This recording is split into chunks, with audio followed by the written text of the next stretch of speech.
અમરેલી જિલ્લાના વડિયા તાલુકામાં વાડી ખેતર જવાના રસ્તાના વિવાદને લઈને ખેડૂતની આત્મહત્યાનો મામલો સામે આવ્યો છે. મનસુખભાઈ સોજીત્રા નામના ખેડૂતે ઝેરી દવા પીધા બાદ તેમને સારવાર માટે ગોંડલ ખસેડવામાં આવ્યા હતા, જ્યાં સારવાર દરમિયાન તેમનું મોત નીપજ્યું હતું. આ મામલે વડિયા પોલીસ મથકે મૃતકને આત્મહત્યા માટે મજબૂર કરવાના આરોપસર ગુનો નોંધી તપાસ હાથ ધરી છે. પોલીસે બાલા સોજીત્રા અને ભાવેશ સોજીત્રા સામે વિવિધ કલમો હેઠળ ગુનો દાખલ કર્યો છે. માહિતી અનુસાર મૃતકે ઝેરી દવા પીતા પહેલા એક વિડિયો બનાવી સોશિયલ મીડિયામાં વાયરલ કર્યો હતો.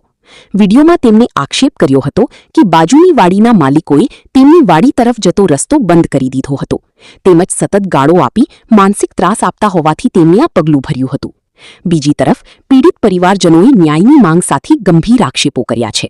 પરિવારના જણાવ્યા મુજબ ફરિયાદમાં 4 વ્યક્તિઓના નામ આપવામાં આવ્યા હતા, પરંતુ પોલીસે માત્ર 2 વ્યક્તિઓ સામે જ ગુનો નોંધ્યો છે. બાકીના 2 નામ ફરિયાદમાં સામેલ ન કરાયા હોવાનો પરિવારનો આક્ષેપ છે. પરિવારજનોએ વધુમાં જણાવ્યું હતું કે ફરિયાદમાં સામેલ ન કરાયેલા બંને વ્યક્તિઓ ભાજપ સાથે સંકળાયેલા હોવાથી તેમના નામો નોંધવામાં આવ્યા નથી. પોલીસે નોંધાયેલા ગુનાના આધારે વધુ તપાસ શરૂ કરી છે અને સમગ્ર ઘટનાની વિગતવાર તપાસ ચાલી રહી છે. રિપોર્ટર રાજુ કારિયા, વડિયા. શું છે આખી વિગત આપો ને? મારું નામ નિકુંજ મનસુખભાઈ સોજીત્રા છે. મારા ફાધરે જે કેળા રસ્તાનો પ્રોબ્લેમ હતો એના લીધે બાલાભાઈના જે જમીનમાંથી અમે અત્યાર સુધી ચાલતા, તો એ લોકોએ અમને એના ત્રાસને લીધે મારા ફાધરે છે એ આપઘાત કરેલો છે. તો હાલ અમે અત્યારે 9 વાગ્યાના અહીંયા 3:30 થયા છે, પણ અમારી કોઈ એફઆઈઆર લેવા તૈયાર નથી. એ લોકો એવું કહે છે કે જેના તમે નામ એડ કરવા માગો છો એના પ્રૂફ અત્યારે આપો, પણ એવું તો અમે અમારા વકીલ પાસે જાણ્યું કે એવો કોઈ અત્યારે રૂલ હોતો નથી કે ભાઈ તમે નામ એડ કરો તો અત્યારે તમારે પ્રૂફ આપવા પડે. એ લોકો એવું કહે છે કે જે વિડીયોમાં જે 2 નામ છે એ 2 નામની તમે અરજી કરો, બીજા 2 નામની શા માટે કરો છો એમ. એટલે મતલબ એ લોકો પ્રેશરથી યા કોઈ બી રીતે એ 2 જે અમે એ હકીકતમાં મારા ફાધરને હેરાન કરતા જ મેં રૂબરૂ બી મારા ફાધર સાથે વાત કરેલી છે જ્યારે હયાત હતા, અને ફોનમાં બી વાત કરેલી છે. અને ત્યારબાદ જ મેં એ 2 પર્સનના નામ એડ કરેલા હતા. જોકે બીજા પર્સન બી ઘણા છે, તો કેમ મેં એ લોકોના વધારાના નામ એડ કરેલા નથી. અત્યારે તમે ક્યાં છો? અત્યારે હાલ અમે વડિયા પોલીસ સ્ટેશને ડેડ બોડી લઈને આવી ગયેલા છે, કેમ કે પોલીસ લોકો કંઈ જે અમારી જે છે નાના માણસોની અમારી જેમ 9 વાગ્યાને જે અમારું જે માટે અમે પ્રોસેસ કરવા આવ્યા છીએ એનો હજી હલ થયો નથી. કોઈ અધિકારી આવ્યા? હા, ડીવાયએસપી સુધીના સાહેબ આવી ગયેલા છે, પણ હજી એ લોકો બધા મતલબ જે સાહેબ આવે છે એ લોકો એક જ કહે છે કે તમે આ 2 નામ એડ શું કામ કરેલા છે. બસ મેન એને ત્યાં જ ઇસ્યુ છે. અને બસ અમારી આખી એફઆઈઆર નોટેડ છે, ડ્રાફ્ટ થઈ ગયેલી છે. બસ મારી સહીને લીધે જ અટકેલ છે. 9 વાગ્યાથી 9 થી 9:30 10 સુધીમાં ડ્રાફ્ટ થઈ ગઈ હતી. ત્યારબાદ અત્યાર સુધીમાં બસ સહી કરવાના ટાઈમને લીધે ટાઈમ પાસ થાય છે. મતલબ ટાઈમ આપ્યા રાખ્યો 15 મિનિટ 20 મિનિટ, પછી 15 મિનિટ, પછી બીજા સાહેબ આવે, પછી પાછો 15 મિનિટ 20 મિનિટ. હજી સુધી અમારો કોઈ સમસ્યાનો હલ થયો નથી. તમે ડેડ બોડી પોલીસ સ્ટેશન લાવ્યા છો? હા, અમે અહીંયા સોંપી દેશું, પછી જે કરવું હશે એ કરશે, અમે સંભાળશું નહીં ડેડ બોડી. ફરિયાદનો મામલો છે, એમાં શું પ્રોબ્લેમ થાય છે?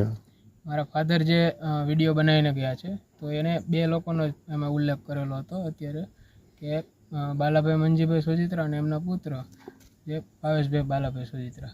તો હવે મારા ફાધર જોડે બી વાત થયેલી, અને હું અહીંયા પ્રસંગોપાત રૂબરૂ આવેલો ત્યારે બી મારા પપ્પા મારી સામે ગળગળા થઈને કહેતા કે ભાઈ એને આ લોકો સપોર્ટ કરે છે. તો અમે અને એ લોકો એને ત્રાસ આપતા જ હતા, તો અમે બીજા કોઈના નહીં, પણ જે રિયલી પર્સન જે હતા એના અમે એક તો એના પત્ની રસીલાબેન બાલાભાઈ સોજીત્રા અને જે રસિકભાઈ વલ્લભભાઈ રાખ છે એ એને હેલ્પ કરતા કે આવી રીતે કે તમે જે કંઈ કરો કે જેનાથી તમે નહીતર પેલા ભાઈ તો જે છે એ ખેતી કરે છે, એને તેવી કંઈ સૂઝબૂઝ હોય નહીં, કે હાલો કદાચ હોય તો એ એટલા મારા ફાધર આમનામ ક્યાંય ફરિયાદ કે એવું કરવા નહોતા થતા. એના મેઇન કારણ તો આ જ હતું. તો હવે પોલીસ અત્યારે અમને એવું કહે છે કે તમે એ 2 પર્સન વિડીયોમાં નથી બોલ્યા, તો તમે અમે એનું પ્રૂફ વગર છે અમે એફઆઈઆર લખી ન શકીએ. જો તમારે એફઆઈઆર લખવી હોય તો જે આ 2 નામના વિડીયોમાં જે 2 નામ બોલ્યા છે એ રાખીને અમે એફઆઈઆર બનાવી શકીએ. પણ જો મારા ફાધરે વિડીયો જ ન બનાવ્યો અથવા કોઈના નામ ન બોલ્યા તો શું એ એફઆઈઆર ન થાત, કોઈના નામ ન તો અજાણી એફઆઈઆર થાત તો કોને પકડે, શું કરે? શું નામ અને તમારું ગામ? મારું નામ ધીરુભાઈ વસ્તાભાઈ રાદડિયા છે. હું મારા મામાના દીકરાએ આપઘાત કર્યો એ બાબતે હું અહીંયા આવ્યો છું.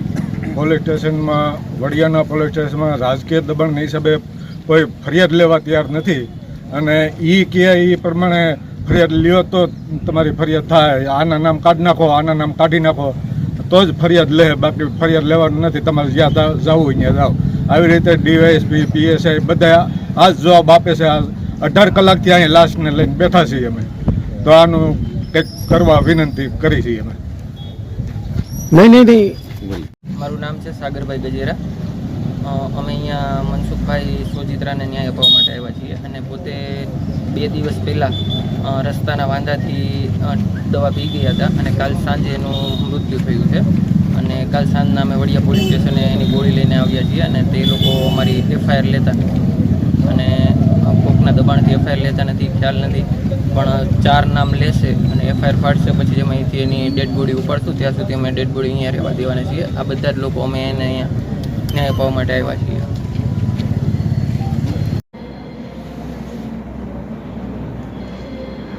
Okay sir. અમરેલી જિલ્લાના વડિયા પોલીસ સ્ટેશન ખાતે એક ગુનાહિત દુષ્પ્રેરણનો ગુનો દાખલ કરવામાં આવ્યો છે. આ ગુનો બીએનએસની કલમ 108, 351(3) તથા 54 મુજબ દાખલ કરવામાં આવ્યો છે.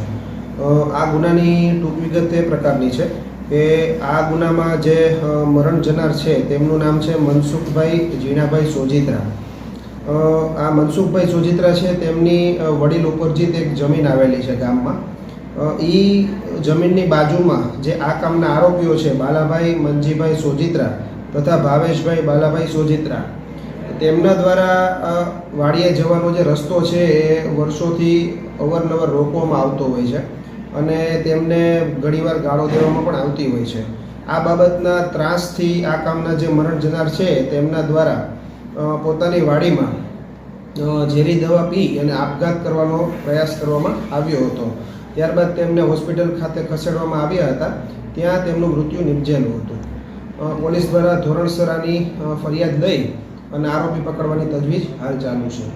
આ કામની તપાસ છે એ પોલીસ સ્ટેશનના ઇન્ચાર્જ પીઆઈ KS ડાંગરનાઓ ચલાવી રહ્યા છે.